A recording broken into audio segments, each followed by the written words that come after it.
பல வருடங்களுக்கு முன்பு ஒரு அலுவலகத்தில் ஒரு வாலிபன் வேலை செய்து வந்தான். அங்கே வருடத்தில் ஒருமுறை ஊதிய உயர்வு உண்டு. இந்த வருடம் தனக்கு 500 ரூபாய் கூடுதலாக ஊதிய உயர்வு இருக்கும் என்று எதிர்பார்த்த அவன் மனதுக்குள் பல கற்பனைகளோடு வாழ்ந்து வந்தான்.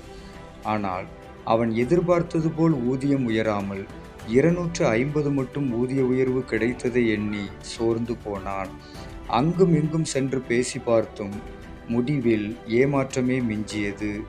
இந்த கதையில் தனக்கு குறைவாக ஊதிய உயர்வு கிடைத்திருக்கிறது என்பதை விட அதிகமாக கிடைக்கும் என்ற எதிர்பார்ப்பை வளர்த்து கொண்டதே இந்த மனிதனுடைய ஏமாற்றத்திற்கு முக்கிய காரணமாகும். எனவே எந்த காரியத்திலும் எதிர்பார்ப்பில்லாமல் வாழ கற்றுக்கொள்ளுங்கள்.